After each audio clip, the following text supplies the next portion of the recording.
we found the child. And the exhilaration you get when you actually save someone is remarkable. And it left an impression on my life to, like, this is really cool, helping people. So that's where my life has really moved forward with. And I haven't regretted it at all. I get a huge excitement out of it every day.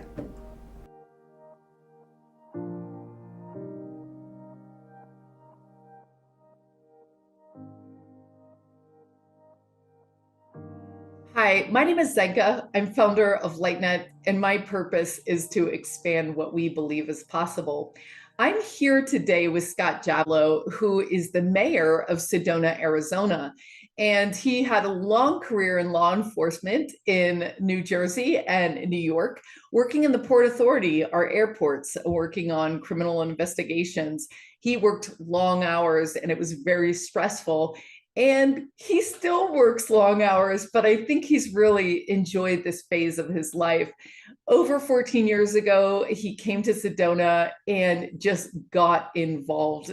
He started on the fire district board, the zoning commission board, the personnel board. He became involved. He rose to be vice mayor, and now he's mayor of Sedona. And he's got a great heart, and he is really working with all different walks of life, from the citizens to the different boards to moving everything forward as a team. So welcome, Scott Jablow. My purpose in life has always been to help people. So back in New York on Long Island, I was a police officer at Kennedy Airport for 31 years. And in 2010, I retired, moved to Sedona. And now here it is 14 years later, and I'm the mayor of Sedona. Well, I discovered my purpose years ago when I was a teenager. I was with a group of friends in the middle of a huge snowstorm, and one of our neighbors was missing her child. And looked all around nearby, and it was really before kidnappings were a big thing and, you know, all that kind of stuff. But all of my friends worked together with the police department to just walk the neighborhood to help find this child. I mean, what did we know? We were just kids, right? But we wanted to have a purpose, and we wanted to be helping people. So we actually found the child in a parking lot where somebody had removed a manhole cover. And I don't even remember, you know, all these years later where that cover was, whether it was off to the side. I actually took it. But the child was in the manhole, covered with snow. And just walking through a parking lot, we heard calling out for help. And we found the child. And the exhilaration you get when you actually save someone is remarkable. And it left an impression on my life to, like, this is really cool, helping people. So that's where my life has really moved forward with. And I haven't regretted it at all. I get a huge excitement out of it every day. I never even thought of that whole story until I got your list of questions. I said, wait a minute, how can I answer this? And it all came back. I mean, I was 15, 16 years old, and here I am, 68 years old. Hadn't ever thought of that, but your questions really brought back some good memories for me. Well, there were a lot of things that made it difficult to reach my goal of helping people. And back in 1978, 79, I had applied to different police departments. I didn't know anything. I mean, I went to college for law enforcement, so I had that college degree, but they don't teach you how hard it is to get in that field. Now it's a little bit easier because there's a big demand for it. But back then, it was very competitive. So I took many different tests, and then finally I took the tests for my department, and it was not easy at all. And then, of course, there's a physical agility, and then the psychological. They make it tough for you, and rightfully so. But I really excelled and did well, and I passed through the academy. And that was, many months of training, and but it was so well worth it. I still remember my first day on the job of actually being out in the public, and you get that rush of, I'm taking my life's calling and moving forward. So the idea of mayor didn't come for many years. It didn't come until maybe 4 years ago. But I arrived here in Sedona in 2010. My wife and we purchased a house in 2006 and 7, right on the crest of the changing of the years. And I never thought about it. I mean, my job as a police officer was extremely stressful because over 31 years, where I had gotten to in my career was very stressful. And I was going every day until the day I retired at 90 miles an hour. So, and that was my own doing because I just loved the job. I didn't really want to retire because I just love doing what I was doing. But it was time to retire, and I came here and I said, now what do I do? So I got involved in the Sedona Fire District Governing Board, and I ran for that. That was a little bit simpler, figuring, well, I have, it's only one day a month, and then you have to read a lot, but you could do that at your own leisure. And I worked into it. Then a few years later, I ran for the city council. That was a challenge, but not as much as it was to be mayor. But I never even looked at or aspired to be mayor. I just wanted to give back in my way, try to help in some way. And you've heard the saying, you want to leave someplace better than when you found it. And the more I did on the city council, the more I was able to do that. And it's, the city council is unique. People think, well, even as the mayor, well, you're going to do this and you're going to do that. It doesn't work that way. It's a body of 7. Actually, it has to be a body of 4. It's, the quorum. It has to be, the majority of the people, on the council. So it's a team effort. And sometimes you have a team that works well together. Sometimes you don't. It's sometimes better not to, because you want different ideas, different challenges. And that makes the win that much better. So, but I never thought about being mayor. And then about, like I said, 3-4 years ago, there was a time then, and I'm stuttering, I'm sorry, but it just needed to be. And I saw my calling, and I have the opportunity, and most people don't see behind the scenes, but we have an amazing staff here at City Hall that work, most of them work almost 2 jobs because everybody backfills each other. And I want to be a part of the win. I want to be a part of the success. I want to leave Sedona better than when I arrived here in 2010. So somebody suggested run for mayor. And I did, and now I'm just starting into my second term, or second election, and I'm really excited. The passion hasn't dwindled at all. As a matter of fact, it's getting better and more powerful with me. So the people around me and how they're affected by my life and moving forward, I've always had support from my family. I mean, being a police officer, I didn't have the luxury of staying home in the middle of a blizzard. I had to go to work because in my job, I was a police officer at Kennedy Airport back in New York. Somebody could not go home until I arrived there. So it's a continuous staffing of people. So you had to get to work. I had to leave my family. And my oldest son, he was just waiting to move that snowblower and to work the lawnmower and to do those things and fill in for me. He got the charge out of doing that kind of stuff. And, it just works. It's a whirlwind. The 30 years I had was just a whirlwind of time. As long as you're having a good time. And it wasn't always good times. There was a lot of bad times. But it's all part of the job. So now, I don't know if you know or not, but I was part of 9/11. And I wasn't actually there, but my department was the owner of the World Trade Center. And working at Kennedy Airport, it all everybody worked together. So I only spent very little time at the World Trade Center, but the younger people, because now I was 20 years on the job then, so the younger, more stronger, active people were able to go to the Trade Center. But the psychological effects of that were tremendous. So for 18 months, nobody had even one day off at all, except if you had to go to a doctor or something like that, and you had to show that note. Everybody had to work, and there were no exceptions. So the psychological aspects of being a police officer, plus, while my job wasn't the conventional police officer in the neighborhood, walking a beat in communities, you're still, as a police officer in New York at Kennedy Airport, you're working at the gateway to the United States, where people from around the world come to Kennedy Airport. So you have to have the mindset of being able to work with all nationalities, all different beliefs, and you just have to be deferential to the concerns of the people who sometimes they come into an airport for the first time in their lives. And you have to be able to work with people. And I've learned to do that. Even coming here, there's people with different mindsets, and I try to work with people. I found it works well. I learn a lot, and I take away a lot each day. So that has really, I went into the police academy, I was 24 years old. So I retired at 54. And it was a true learning experience. It was very tiring, to say the least, but it was exhilarating at the same time. Well, it's the charge I get out of doing what I do and living my life. It's different each day. I feel I have to accomplish something every day, whether I'm truly accomplishing something exhilarating or just accomplishing just a plus in the day.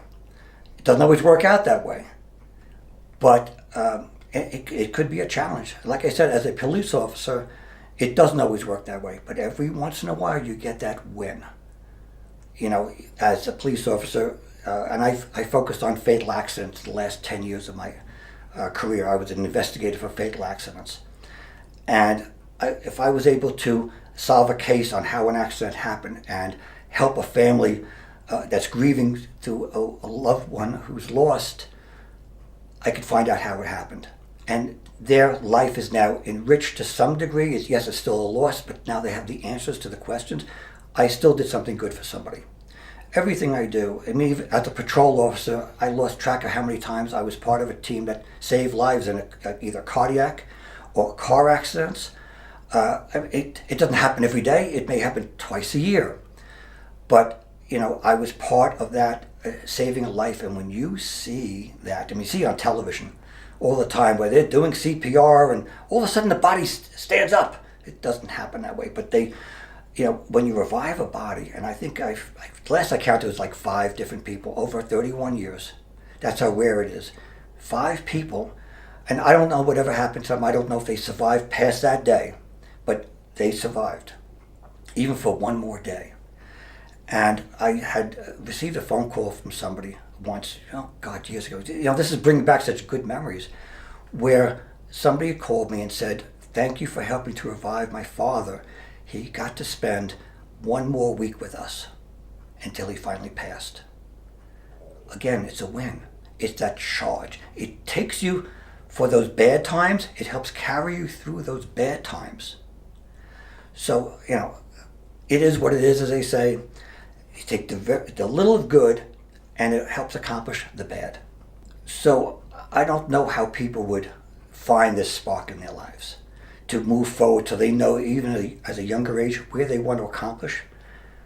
But the best advice I can give to those people who are looking for that is open their mind, but don't close to little things.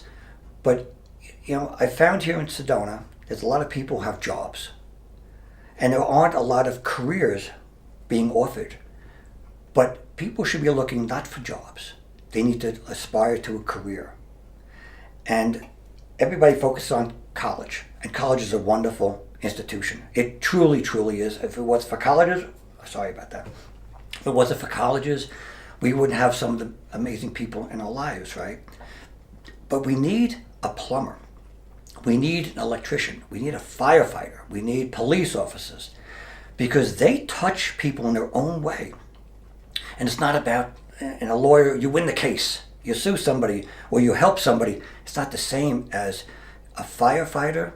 You save lives. A plumber or electrician, they help people who need help in an instant in their homes. And people forget that, but that's a career.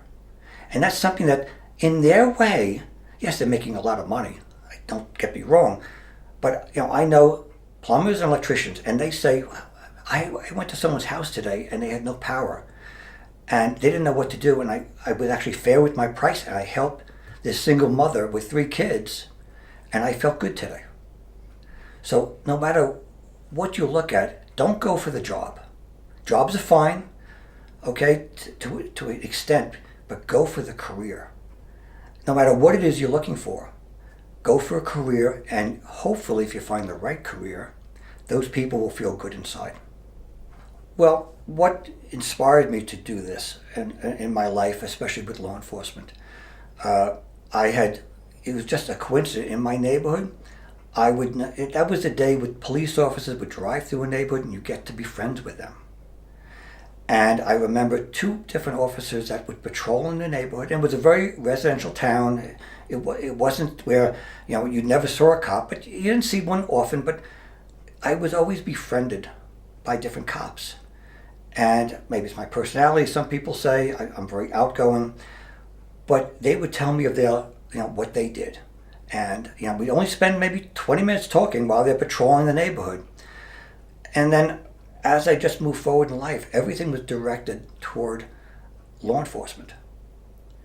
And my parents were very supportive. They said, whatever you want to do, just aspire to be something that's good and something that's giving. And they were both working people. They weren't in law enforcement. They weren't in politics.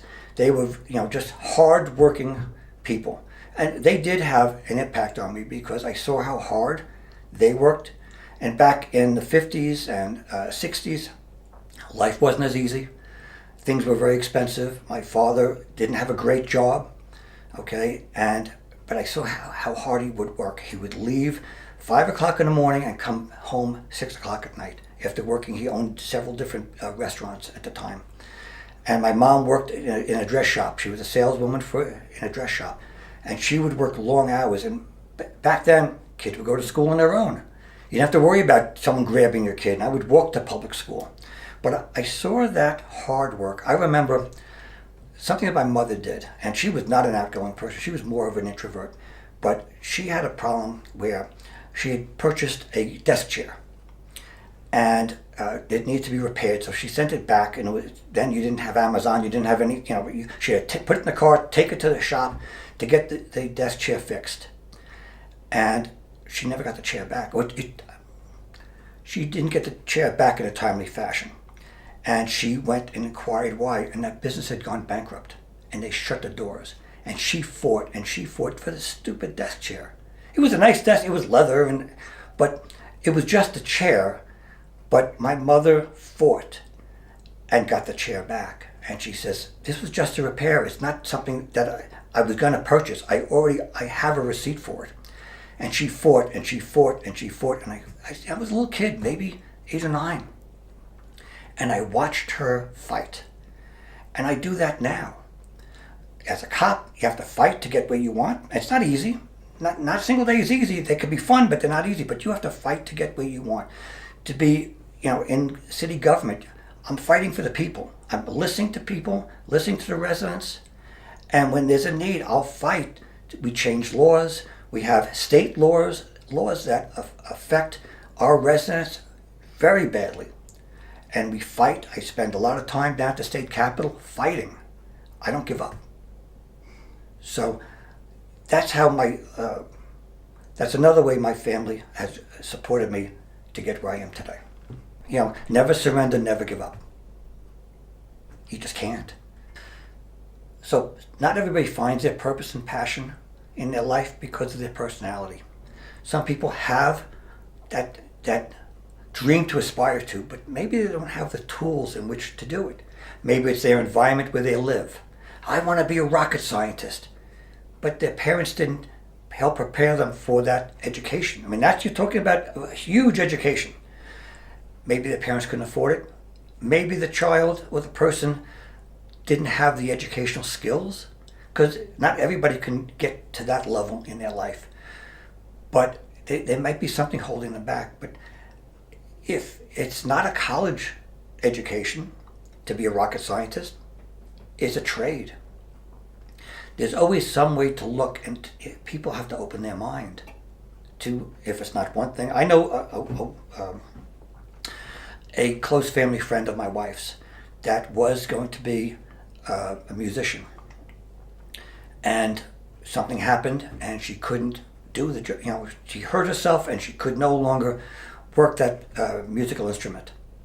But she aspired to, she went to school for it, she had a scholarship for it. And she couldn't do it anymore. And sometimes things come in the way. That's just static. And sometimes life takes a different course, and you have to just go with the direction you're going. But don't close your eyes. Just keep going.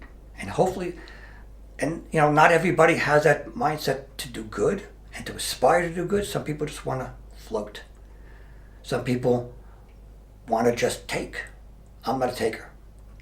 The many people I've encountered over my life, they take. That's their mentality. That's the way they are. They won't change. But there's a lot of people who want to give. And that's the side of the lifespan that I'm at. You know, that corny saying, there's, no I in teams, right? And it's not.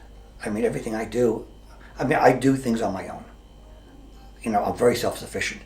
But if you want to get the job done right, you have to work with other people. I mean, we have an amazing, like I said before, amazing staff here.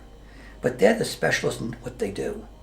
I'm just guiding through the process to get the end result of an accomplishment for somebody. But I know what buttons to push and, which direction to go so that we can get the answers that somebody might need. Sometimes it works out, sometimes it doesn't. But it helps to have someone with the knowledge to navigate to get the best results.